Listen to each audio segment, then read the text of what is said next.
날마다 솟는 샘물과 함께하는 오늘의 큐티 시간입니다. 11월 7일 토요일 오늘의 말씀은 신명기 28장 58절로 68절의 말씀입니다. 네가 만일 이 책에 기록한 이 율법의 모든 말씀을 지켜 행하지 아니하고 내 하나님 여호와라 하는 영화롭고 두려운 이름을 경외하지 아니하면 여호와께서 내 재앙과 내 자손의 재앙을 극렬하게 하시리니 그 재앙이 크고 오래고 그 질병이 중하고 오래일 것이라. 여호와께서 네가 두려워하던 애굽의 모든 질병을 네게로 가져다가 내 몸에 들어붙게 하실 것이며 또 이 율법책에 기록하지 아니한 모든 질병과 모든 재앙을 네가 멸망하기까지 여호와께서 네게 내리실 것이니 너희가 하늘의 별같이 많을지라도 네 하나님 여호와의 말씀을 청종하지 아니하므로 남는 자가 얼마 되지 못할 것이라. 여호와께서 너희에게 선을 행하시고 너희를 번성하게 하시기를 기뻐하시던 것 같이 이제는 여호와께서 너희를 망하게 하시며 멸하시기를 기뻐하시리니 너희가 들어가 차지할 땅에서 뽑힐 것이요 여호와께서 너를 땅 이 끝에서 저 끝까지 만민 중에 흩으시리니 네가 그곳에서 너와 네 조상들이 알지 못하던 목석 우상을 섬길 것이라. 그 여러 민족 중에서 네가 평안함을 얻지 못하며 네 발바닥이 쉴 곳도 얻지 못하고 여호와께서 거기에서 네 마음을 떨게 하고 눈을 쇠하게 하고 정신을 산란하게 하시리니 네 생명이 위험에 처하고 주야로 두려워하며 네 생명을 확신할 수 없을 것이라. 내 마음의 두려움과 눈이 보는 것으로 말미암아 아침에는 이르기를 아하 저녁이 되었으면 좋겠다 할 것이요 저녁에는 이르기를 아하 아침이 되었으면 좋겠다 하리라. 여호와께서 너를 배에 싣고 전에 네게 말씀하여 이르시기를 네가 다시는 그 길을 보지 아니하리라 하시던 그 길로 너를 애굽으로 끌어가실 것이라. 거기서 너희가 너희 몸을 적군에게 남녀 종으로 팔려 하나 너희를 살 자가 없으리라. 새로운 아침입니다. 여호와 이레. 하나님은 우리의 필요를 준비해 주시는 분이십니다. 신명기는 죽음을 앞에 둔 모세가 출애굽 2세대를 향해서 모압 평지에서 했던 세 편의 설교로 구성되었고 그 중에 신명기 5장부터 28장은 모세의 두 번째 설교로서 율법의 다양한 조항들을 말씀하고 있다고 했습니다. 모세의 두 번째 설교 중 결론 부분이라고 알려진 신명기 28장은 전장에 걸쳐 축복과 저주가 자세하게 언급되어 있습니다. 여기서 우리가 주목해야 할 것은 신명기 28장은 매우 긴데 신명기 28장 1절로 14절까지만 축복이고 15절로 68절까지는 저주입니다. 저주의 말씀이 축복의 말씀보다 5배가 더 길게 나와 있습니다. 이것은 강조용법입니다. 이스라엘 백성들이 가나안 땅에 들어가서 여호와의 명령, 규례, 법도를 지키지 않으면 죽는다 하는 것입니다. 신명기 28장이 68장까지 8절까지 있다 보니 다른 장에 비해서 매우 길고 그래서 새벽 기도회 본문도 약 10절씩 끊어서 여러 차례 신명기 28장을 가지고 설교합니다. 그런데 15절로 68절까지 길게 펼쳐져 있는 저주의 선포에서 보면 저주의 내용만 말하지 않습니다. 중간중간에 그 저주가 왜 오게 되었는지를 말씀하고 있습니다. 본문 신명기 28장의 마지막 부분인데 본문을 시작하는 58절의 말씀을 보십시오. 내가 만일 이 책에 기록한 이 율법의 모든 말씀을 지켜 행하지 아니하고 내 하나님 여호와라 하는 영화롭고 두려운 이름을 경외하지 아니하면 이라고 했습니다. 그들이 만약에 저주를 받게 된다면 그 이유가 무엇입니까? 이 책에 기록한 하나님의 말씀인 성경, 이 성경을 지켜 행하지 아니하고 그러므로 여호와의 이름을 경외하지 아니했기 때문에 저주가 오게 된다는 것입니다. 신명기 28장을 마치면 29장부터 새로운 세 번째 설교를 모세가 하는데 29장부터 세 번째 설교는 30장 31장까지 모압 평지에서 추가로 받은 율법을 설명하고 있습니다. 그리고 신명기 32장, 33장, 34장은 모세의 마지막이 기록되어져 있습니다. 부록과 같은 부분인데 32장에서는 모세의 노래가, 33장에서는 모세의 축복이, 34장에서는 모세의 죽음이 기록되어 있음을 봅니다. 그러므로 모세의 설교 전체 내용을 마무리하는 부분은 신명기 31장입니다.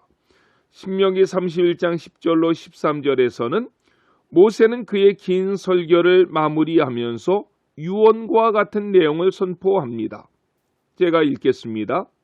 모세가 그들에게 명령하여 이르기를 매 7년 끝에 곧 면제년의 초막절에 온 이스라엘이 네 하나님 여호와 앞 그가 택하신 곳에 모일 때에 이 율법을 낭독하여 온 이스라엘에게 듣게 할지니 곧 백성의 남녀와 어린아이와 네 성읍 안에 거류하는 타국인을 모으고 그들에게 듣고 배우고 네 하나님 여호와를 경외하며 이 율법의 모든 말씀을 지켜 행하게 하고 또 너희가 요단을 건너가서 차지할 땅에 거주할 동안에 이 말씀을 알지 못하는 그들의 자녀에게 듣고 네 하나님 여호와 경외하기를 배우게 할지니라 라고 했습니다. 이스라엘 백성들이 가나안 땅에 들어가서 저주를 받지 아니하고 복을 받을 수 있도록 하기 위해서 구체적인 방법을 제시하면서 모세는 신명기 설교를 마무리합니다. 즉, 매 7년 초막절 때에는 온 이스라엘 백성들을 한 곳에 모아놓고 성경을 처음부터 끝까지 가르쳐 주라는 것입니다. 그래야만 그들이 여호와 경외하는 법을 배울 수 있고 말씀에 따라 순종함으로 저주가 아닌 복을 받게 된다는 것입니다. 그런데 모세의 이 유언을 느헤미야 8장 17절 말씀에 보면 1000년이 넘도록 이스라엘 백성들은 지키지 아니했습니다. 그러다가 에스라가 느헤미야의 도움을 받아 지키는 것을 보게 됩니다. 그렇다면 이스라엘 백성들이 멸망한 이유가 무엇입니까? 하나님을 경외하지 않았기 때문이고 왜 그들이 하나님을 경외하지 못했는가 하면 여호와 경외하는 법을 알지 못했기 때문입니다. 여호와를 경외하는 법이 어디에 기록되어 있습니까? 성경 안에 있습니다. 말씀에 순종하지 아니하면 어떤 저주를 받습니까? 신명기 28장에서만도 귀가 따갑도록 하나님은 설명하시고 또 설명하십니다. 본문 59절을 보십시오. 여호와께서 내 재앙과 내 자손의 재앙을 극렬하게 하시리니 그 재앙이 크고 오래고 그 질병이 중하고 오래일 것이라고 했습니다. 하나님의 말씀에 순종하지 아니하면 하나님께서 그들에게 재앙을 내리고 질병을 얻게 하신다고 했는데 그 재앙과 질병의 상태를 성경은 어떻게 설명하십니까? 재앙이 크고 오래 간다고 하셨습니다. 코로나19가 시작할 때만 해도 2, 3주 지나면 사스나 메르스처럼 사라질 줄로 알았습니다.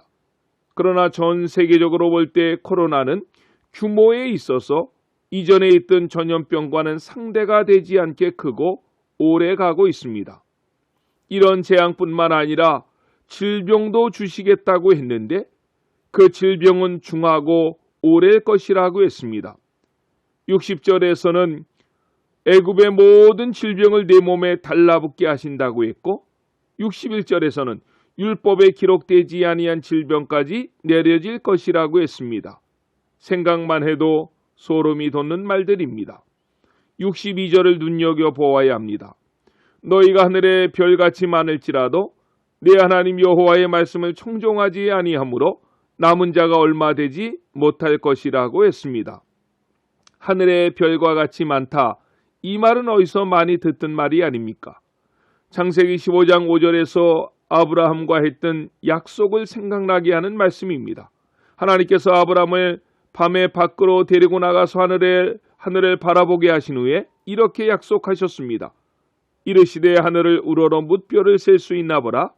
또 그에게 이르시되 내 자손이 이와 같으리라고 했습니다. 그런데 약속을 받은 아브라함의 후손들인 이스라엘 백성들이지만 그들이라도 말씀에 순종하지 아니하면 그 은혜를 받아 누릴 수 없다는 것입니다. 감사한 것은 62절 하반절에 남은 자가 얼마 되지 못할 것이라고 했습니다.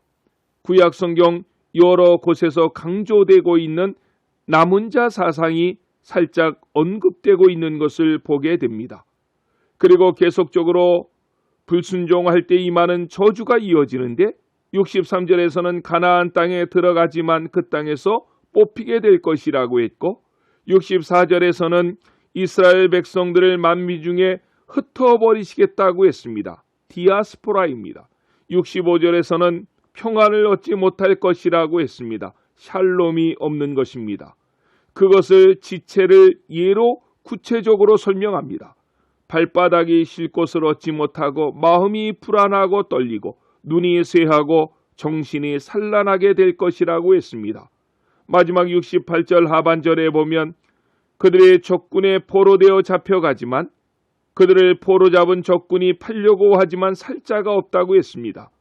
무슨 말입니까? 그만큼 비천하고 값어치 없는 자들로 전락하게 될 것이라는 말입니다. 신명기 28장은 어려운 내용이 없습니다. 그냥 읽으시면 됩니다. 여러분 자신이 자녀들이 여러 차례 읽으십시오. 그리고 말씀에 불순종할 때 오는 저주를 머리에 세뇌시켜서 우리 몸이 하나님 말씀 순종하기를 즐거워하는 체질로 변화되어질 수 있기를 예수님의 이름으로 간절히 축원합니다. 기도하시겠습니다. 사랑과 은혜가 풍성하신 하나님 감사합니다. 오늘도 세상에 나가서 하루의 삶을 살게 될 때에 많은 사람들을 만나고 많은 일들을 경험하게 될 것입니다. 하나님 말씀을 떠나 살지 않게 하시고 여호와 하나님 경외하는 법을 잊지 않는 하루가 되게 하여 주시옵소서. 생명과 죽음이 축복과 저주가 우리 앞에 놓여 있습니다. 성령님을 의지해서 생명의 길, 축복의 길을 걷는 복된 하루가 되게 해 주시옵소서. 예수님의 이름으로 간절히 기도드렸습니다. 아멘.